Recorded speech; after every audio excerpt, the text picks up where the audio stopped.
One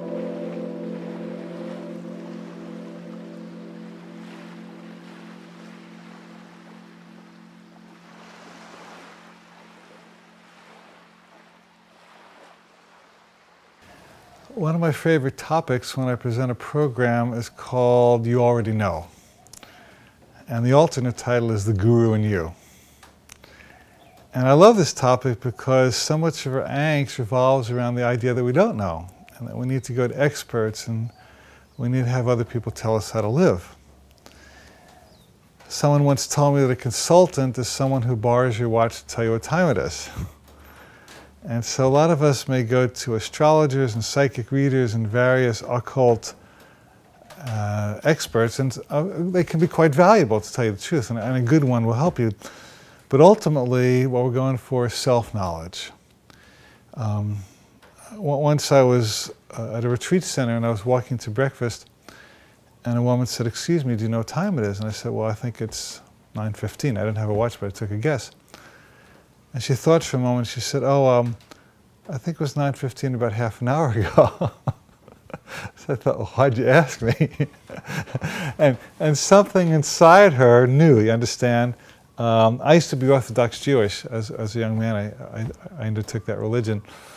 And on the Sabbath, for very strict Jews, you're not supposed to use electricity, including an alarm clock.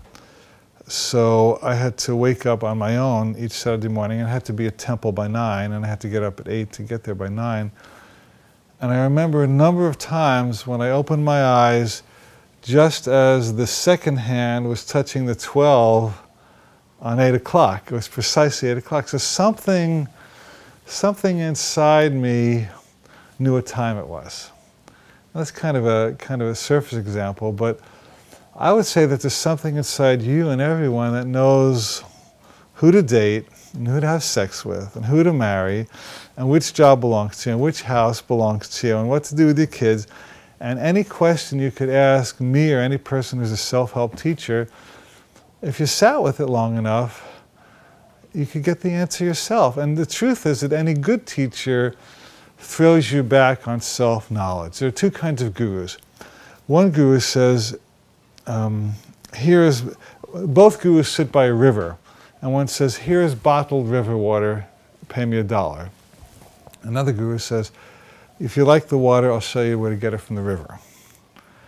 And so any good teacher will take the student by the hand and invite them to learn how to access divine wisdom from inside out.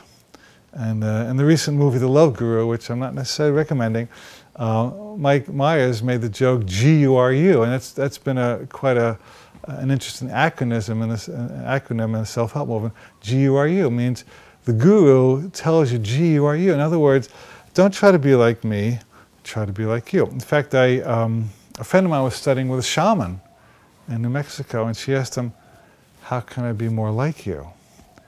And he said, "The best way to be more like me is to be more like you." In other words, you don't need to emulate me, you don't need to do my regime, you don't need to join my organization, I don't need your mailing list. My friend Scott Calixte, there's an old metaphor, if you meet the Buddha on the road, kill him. You've all heard that, which means that if you meet somebody who purports to be the only God, you cannot afford to define God to that one person, one body. God is all, and God is in all bodies and everything. So anybody says, "I'm God and you're not," you better kill them, because they don't go out and do that, because I said it's a metaphor, okay? But the idea is you cannot afford to believe that one person is God at the expense of another. So my friend Scott Calixte says, he updated for the New Age, he said, "If you meet the Buddha on the road, kill him, but first get his mailing list." And it's kind of a tongue-in-cheek joke that, everybody's trying to enroll everybody, and mailing lists are not bad. I mean, it's good to pass them around and help people. It's all good.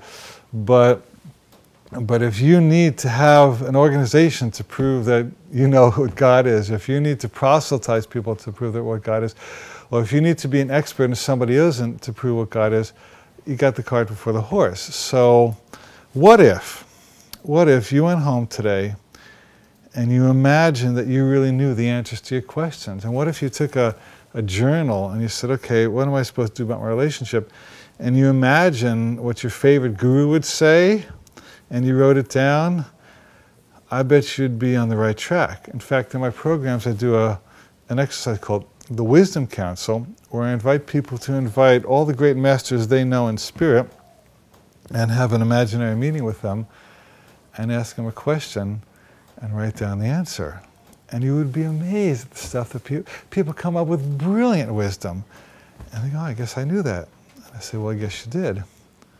And so the idea of any teaching is to graduate the student. And there are some organizations, as you all know, that do everything they can to keep the student stuck.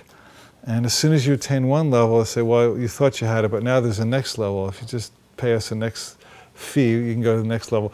And it's unfortunate because there's never any end to that. And so any healthy organization, whether it's a church or a consciousness training or any kind of group, any healthy organization always has a graduation mechanism where they say to you, okay, you've gone as far as we can teach you, now we encourage you to go beyond this. And it takes guts because it's very tempting to keep students and clients and patients and keep them small. But personally, my goal is to empower the people who come to me to be big. I delight when they exceed me. I delight when they tell me something I didn't know. I delight when they shake my hand and say, well, I've gotten everything I can here. I'm going to go out and do my thing. I say, okay, fly. And so I think we're entering an age of enlightenment, not enlightened, but enlightenment, enlightenment, where we recognize that the God that we seek out there already lives in here. The guru that we seek out there already lives in here. And any person we could respect or want to worship at their feet is simply reflecting the divinity that lives within us. And at that moment, we all meet on equal ground. We all become God, and suddenly life becomes a celebration rather than a quest.